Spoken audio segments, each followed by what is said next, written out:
So now, for the real post-commentary. Sorry about tricking you guys there at the end, but I wanted you guys to think that it was over, just like we did. Both of us thought that in the end. You can hear it in our commentary. One of the parts you couldn't hear was, I told him he couldn't 1v1 Chris, and I said it was a good match though. Stuff like that. Well, I mean, we pretty much knew it was over. And then that happened. So, I have playing over and over that final fight in slow motion. Because one of the things that we were all talking about was whether Secret was lagging. Chris was really the only one that was pushing that. But, pretty much everyone else, it was hard to tell. So, I put it in slow motion, and I have deduced from what I see that just about the whole thing was legit. Now, you can see the very last hit that Secret got. That was a bit fishy. And that definitely could have been lag. But I think prior to that, it was really just a bunch of strafing. You could see Secret. When Chris turned the corner, you saw Secret go behind him and get a few hits on Chris that Chris definitely couldn't get on Secret. And then from there, it was just Secret. The rest of it after that wasn't really strafing. He was just getting the Minecraft hits. Like, the system is a bit strange. I don't think he was lacking there, but it made it to where Chris really couldn't get very many hits. Well, in this case, none at all. Mainly because of the strafing that Secret did at first. But that last hit was definitely fishy. And you could see when I pressed tab that Secret, in fact, had 4 bars. But I don't like. No, don't get me wrong. It could have changed the outcome, but I don't like what if scenarios. And I think credit should be given where credit is due. Secret did a really good job there. Lag or not, that strafe was a pro move. And without that, we probably wouldn't have won, even if he was lagging, because what would have happened was Chris would have turned the corner and hit him twice, and he would have died. But instead, what happened was Chris turned the corner, Secret went behind him, and Chris was hitting just empty air. So that was the changing tide of the battle, I suppose. But prior to that, let's go through this final fight. So we saw Chris and Micah first, and we did not want to fight them in that situation, because now that we could shoot fireballs and creepers, the last thing we wanted to happen was for a fireball to hit us and shoot us off the mountain, because we were on the edge of the mountain. They were above us. They had the high ground. There's no way, and that was the team we least wanted to face. I mean, that was apparent later on in the battle that was the deadliest team. Well, because they had Chris on it. Chris is Chris is a slayer, basically. So we always wanted to be careful for Chris. And Micah has been actually doing well recently. So that was a decent team. Or that was a good team, actually. That was our biggest competition. We knew coming into this that we had the best chance to win it. Only because of our history. I've won a lot. I'm not trying to brag here or anything. I'm just saying based on our history, we are the most likely to win. And usually my motto is the OP team never wins. So the pressure was on. It was even more on Secret because he had won 3 out of 4 of the previous matches. So the likelihood of us winning actually wasn't as high, just based on what has happened in the past. There have been many incredibly OP teams, and they have all gone down. I don't actually. Yeah, I do have the Viking Craft. I think it was the most recent season we did, but it was one. I'm probably gonna upload the whole thing. I'll get to that later. I'm rambling. I don't want this to be a huge post commentary, but I just want to continue with the play by play, I guess you could say. So we chose to retreat from that battle rather than foolishly get thrown off the mountain to our deaths. And our season would have been over there. The biggest thing we were worried about was getting cleaned up. So it would have been the honorable thing to do to stay there and fight them, but it would have been really foolish. And at a certain point, it's like, do you want to win or do you want to be honorable? And I mean, that was the beginning of Meetup. Well, I mean, it technically wasn't, but for all intents and purposes, it was. So it's not like we did some just horrendous crime by not facing them. It's just anyone would have done that, I think, because it's just common sense. If you're on a mountain, that's the most dangerous terrain to fight on, unless you're the one on top of the mountain. Now, when we came back and went on top of that mountain, the reason Chris's team fought us was because by that point it was well into Meetup. So, I mean, they could have run, and I think it would have been fair game, but they chose to stay and fight, which was fine for us, of course. Being on top of that mountain was a really good, we would have been toast probably if not for that, because we took down we took down Chris's only teammate. That's really the only thing it did for us. I don't think we hit Chris once. So, by taking Chris's teammate down, it allowed us. If Mike had been alive at the end, it might have been a different story. But for that to have happened was vital for our winning. So, after that, Secret went down to get Micah's stuff. And what happened was Reed and Kraft, I think. I know it's Mad Santa. I'm trying to remember what they call him. I think it's Kraft is what they call him.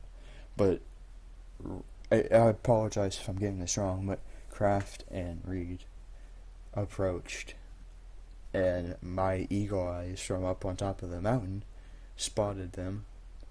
Otherwise, Secret, I don't know how much of an advance warning I gave Secret, because he didn't seem to see them for a while anyway.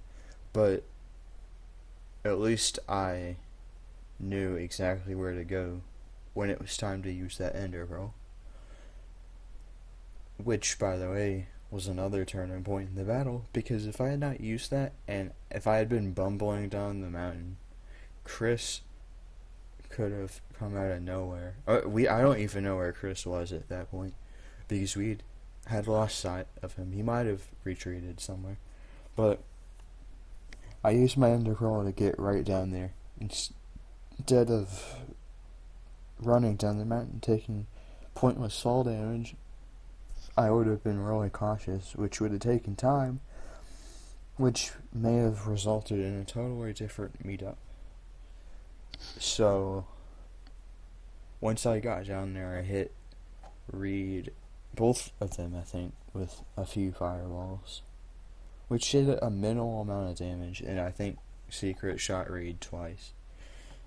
So, I think that at that, I don't know what Secret side of the story is, because I don't know I haven't seen his footage, but from what I'm gathering from my footage, I think that Secret lost both of them. So they were just wandering around. This whole time I don't think they knew that I was there. I mean, I think they knew I was in the area because I'm his teammate, but they didn't know that. I mean, I'm sure they assumed I was the one shooting the fireballs, but they were so focused on killing Secret, who at this point was at 3 yards, I believe. They were so focused on killing him that they just ignored the fireballs because it wasn't important. But yeah, they were wandering around. They weren't obviously right next to each other, or once again, it might have been a very different fight. But I got to fight them 1-on-1 instead of 2-on-1. So it was a lot better than it could have been. And Reed, I simply had more health than Reed, and I think my sword might have been, I can't remember, because this is a few weeks after this match. I can't remember if my sword, I think my sword was sharpness too, but I think my sword was better. I had practically the same armor, just minus the chest plate and a different helmet, but I just outgeared him and I had better health. So he was a 1v1 and he lost. I got a few crits in, but other than that, nothing too fancy. And then, as I was picking up his stuff, Kraft showed up, who I think was only at 3 yards, because I was panicking at that point. I was rapidly taking damage, and I was convinced I was going to die there because I didn't know how low his health was. But he was a 2-shot, so nothing really special there. And then I'm shocked that I was even able to get my coordinates out to Secret. I was so flustered at that point. Because in these situations, I panic a lot. You saw that during the battle against Chris and Micah. At first, when I first spotted them, apparently lost the ability to tell Secret where they were. I even told him to wait a minute. But Secret and I met up again. I ate 1 apple. So I was at decent health. Then we heard a boom, boom, boom. And Ben's team was there, Ben and Lillian, or aka Naomi Firewind. Ben came out of nowhere. I don't even watching the footage again, I have no idea where he came from, but he hit me a few times. I don't know why he didn't just keep that up. He probably would have killed me. But instead, well, no, because he got hit by Secret Zero. That's right. Still, though, I think he would have had a better chance had he just meleeed me. You could tell he just gave up at the end because he was spamming the TNT. Another thing, if he had been spamming fireballs, it would have been all like an amazingly different story. He would have killed me for sure. I'm not trying to criticize anyone here. I'm just saying how things could have gone differently. And then Lillian, I have no clue what Lillian was doing. But Lillian was like a 1-shot. So Ben and Lillian were easy work. nothing too fancy. I think Reed was my. I did some damage on my guy, and I got a few shots on Reed and Craft before meleeing them, but the melee itself wasn't that impressive. It just happened. I had a lot of luck, and I just happened to outgear everyone and run into a team that practically gave up, but that cleared away for Secret, who only had 3 hearts. Secret would not have been able to melee any of them. Well, Ben and Lillian, perhaps, because they didn't even fight back, but Reed and Kraft would have killed him. So I had to be the one to do that. It wasn't anything impressive, but it had to be me for us to win. Just because I had the greater health, obviously. And after that, my job was pretty much done. I didn't do any damage to Chris the whole match, I don't think. My job was to simply take everybody else out except Chris's whole team, because Secret took both of them out. And let Secret do the work. Well, the heavy lifting. Because Chris was a tall task to take care of. I say ironically. But I think that's about it. So, recap here. I think the final fight wouldn't have gone much different without the lag. If it was lag at all, which it seemed fishy a bit, but it wasn't all lag, I don't think. It was the strafing that really made the difference. So, yeah. Anyone can complain about anything all they want, but in the end, it is what it is, as they say. You can't go back and change it, although there's a lot of times in these UHCs that I wish I could. Now, that's another series I could. I mean, this is gone. I'm just gonna have to upload this as a separate episode, because I thought I was gonna upload it and put it, or I thought I was gonna attach it to the end of this episode, but it just ended up being way too long. I ramble way too much. But this is another series I'd love to do, taking a look at my old previous UHC matches and evaluating what I did and what I could have done better. But I'm also going to, I think I might upload this. I might put that. Never mind. Just forget I said that. That's gonna be it for this post commentary. I don't know whether I'm gonna upload this at the same time as the episode or slightly after, but if you're watching this, it got uploaded, obviously. So I hope you enjoyed. Sorry I rambled a lot. I hope that was some good insight. I don't really have anything else to add that I know of. If you have any questions, just feel free to comment. And I still believe that, though, that was my best UHC. It wasn't my most skillful one, but it was the best one I've been in, because 4 kills is the most I've had. Now, granted, 2 of them weren't even trying, but still, they count. And the win counts. I finally got a win after losing so many times in Wizard Academy. So that means I've officially won at least one match of 3 Vikingcraft, Pulse, and Wizard Academy. I need to finish uploading the Pulse that I just stopped uploading. I don't know what I'm gonna do with that, but that's another thing I need to do another channel update. Ramble. Goodbye, everybody. Hope you enjoyed.